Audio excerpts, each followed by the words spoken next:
What if we told you that the world's wealthiest man, Elon Musk, holds more power over the US government than the elected president? And here's the real shocker. His influence could soon extend to South Africa, potentially shaping the country's future in ways few could have predicted. In recent years, Musk has evolved from a tech visionary to a political force, stepping into roles that many argue should be reserved for elected officials. His actions in the US, along with his controversial remarks and past connections to South Africa, paint a picture of unchecked ambition and power consolidation. Is Elon Musk quietly seizing control of global affairs? Let's uncover the truth. Musk's growing grip on US governance has raised serious concerns. His influence extends to government operations, where he has played a role in cutting federal programs and restructuring entire agencies, moves that some see as a threat to democracy. The US Constitution grants Congress control over federal spending, but Musk's unprecedented rise to power suggests he might be bypassing these democratic checks and balances. His involvement in government affairs began with a position in Trump's Department of Government Efficiency, DOGE, a group that, despite lacking official status, operates with significant authority. Under Elon Musk's leadership, a team of young engineers is executing sweeping reforms, shutting down entire government programs and agencies at an unprecedented pace. Among the targets, the Department of Education, USAID, and the Department of Labor, critical institutions now at risk of being dismantled. Despite never being elected or confirmed by the Senate, Musk has secured an office in the West Wing and wields an alarming level of control over federal operations. This concentration of power in the hands of one individual not only raises serious constitutional concerns, but also challenges the very foundations of democracy. Perhaps the most shocking revelation is Musk's direct access to the US Treasury's $6 trillion payment system. This effectively grants him a personal line-item veto, allowing him to override government spending decisions, a privilege no private citizen should possess. Unsurprisingly, Musk's unchecked authority has sparked legal challenges, with critics arguing that he is circumventing the constitutional separation of powers. After all, control over the federal budget belongs to Congress, not a billionaire with private interests.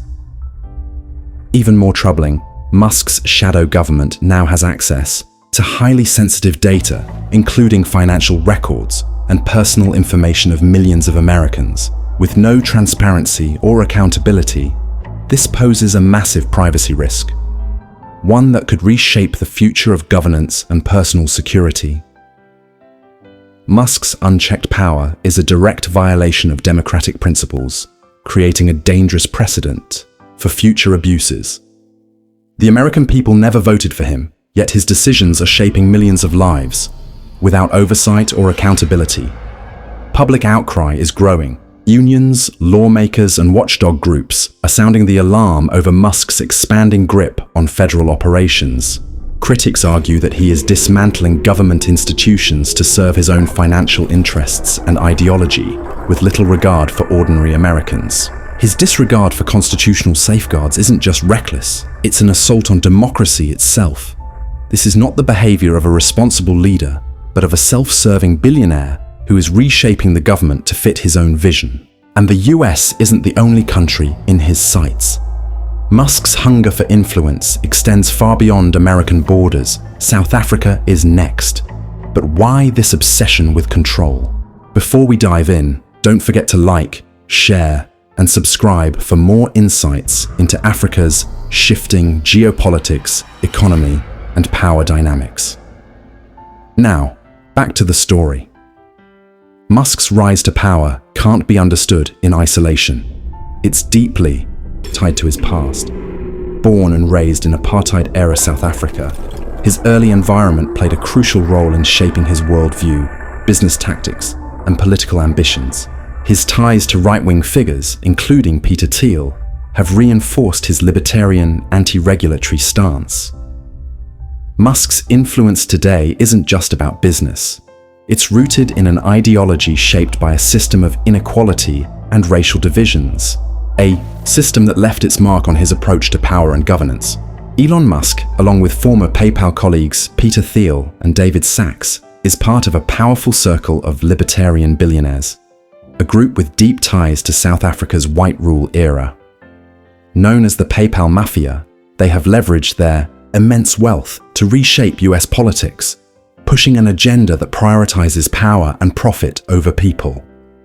Peter Thiel, in particular, has openly praised apartheid, calling it economically sound and defending its policies as beneficial to white South Africans. This shared ideology reveals a deeper commitment, not to democracy or justice, but to a world where wealth and influence reign supreme, often at the expense of marginalized communities.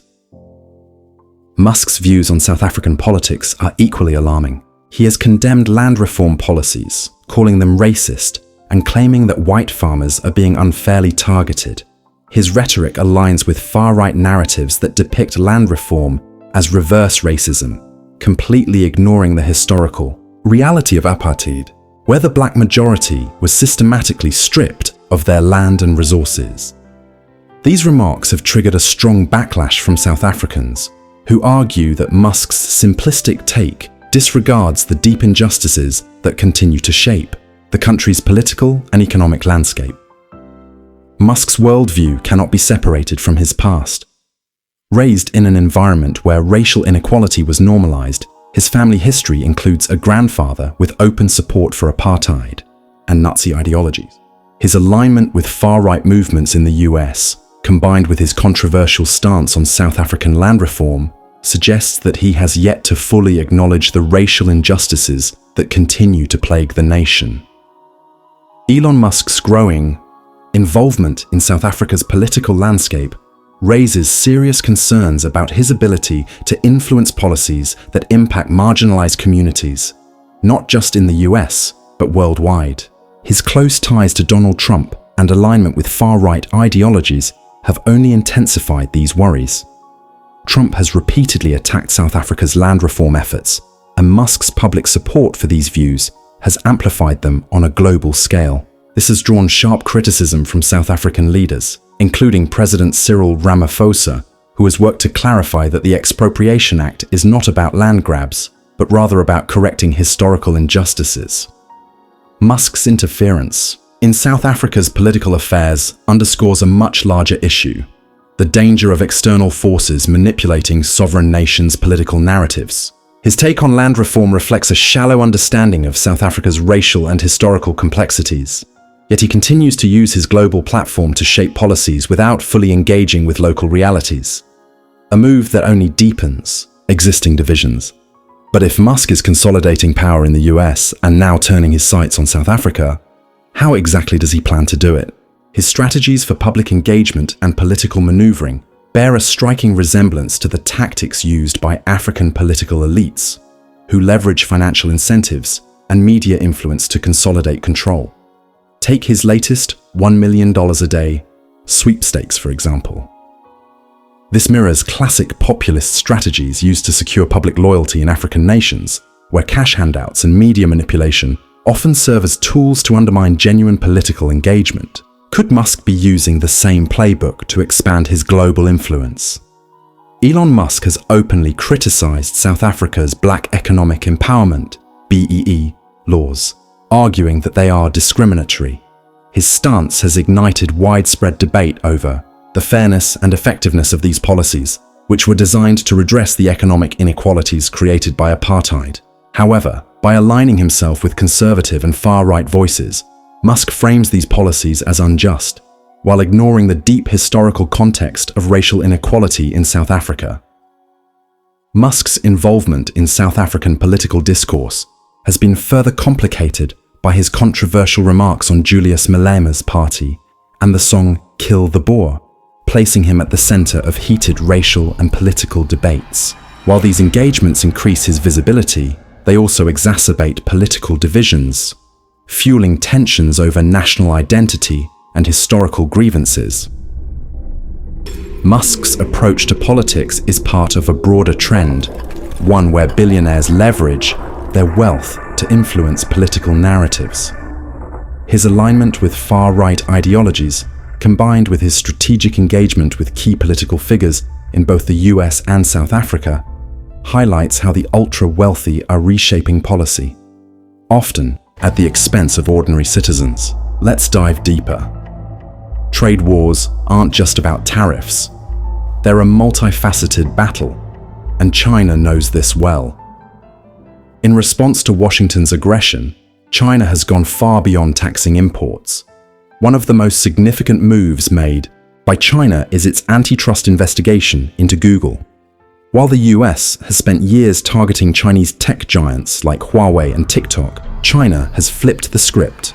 By launching this investigation into Google's dominance in the Chinese market, Beijing is signaling that no American tech giant is beyond scrutiny.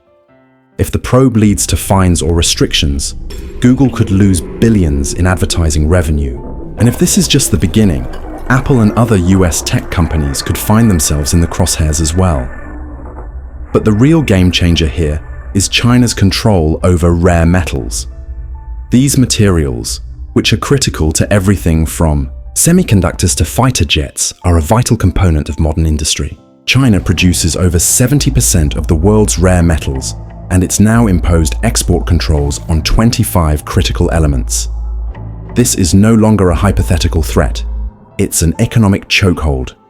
The United States has no immediate alternatives. Developing new supply chains would take years, if not decades, and even the few other major producers, like Australia, can't match China's scale. History offers a stark warning. Back in 2010, China restricted its rare metal exports to Japan, and within weeks, Japan's electronics industry was thrown into chaos. Now the US faces the same fate. Without access to these materials, the American tech sector could come to a standstill. Major companies like Intel, Tesla, and Boeing rely on Chinese rare metals to produce their goods.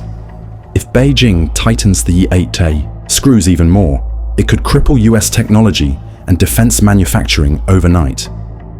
To pile on the pressure, China has expanded its unreliable entity list, now including major US firms like PVH Corp, the parent company of brands like Calvin Klein and Tommy Hilfiger. This move is more than just symbolic. It's a direct message that American businesses operating in China are not immune to economic retaliation. If more companies get added to China's unreliable entity list, they could face restrictions, loss of access to Chinese markets, or even outright bans. At this point, the question isn't whether this is a trade war, it's whether we're on the brink of a full-scale economic conflict with no clear resolution in sight. The US-China trade war from 2018 to 2020 was devastating for American businesses. Tariffs on Chinese goods led to higher prices, declining exports, and stock market instability. Farmers suffered.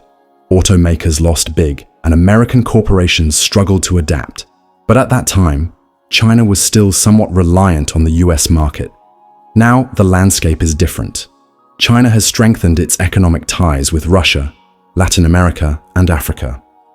It has diversified its trade partners, invested heavily in domestic technology, and reduced its vulnerability to Western financial pressure.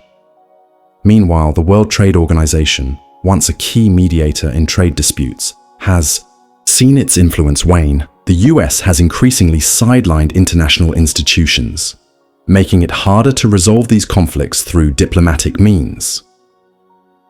Washington's new reciprocal tariff policy doesn't just target China. It's alienating allies in Europe, Japan, and South Korea. The result? The US is not just at odds with China, it's becoming increasingly isolated on the global economic stage. So, what's next? Trump has made it clear that he's not in a hurry to negotiate, dismissing calls for trade talks and doubling down on his America First rhetoric. Washington seems convinced that China will eventually buckle under pressure, but history suggests otherwise. Every time the US has tried to isolate China economically, Beijing has found ways to adapt, strengthen its domestic industries, and forge new partnerships. If Washington refuses to back down, China has several more cards to play. and each one could result in severe economic disruptions for the United States.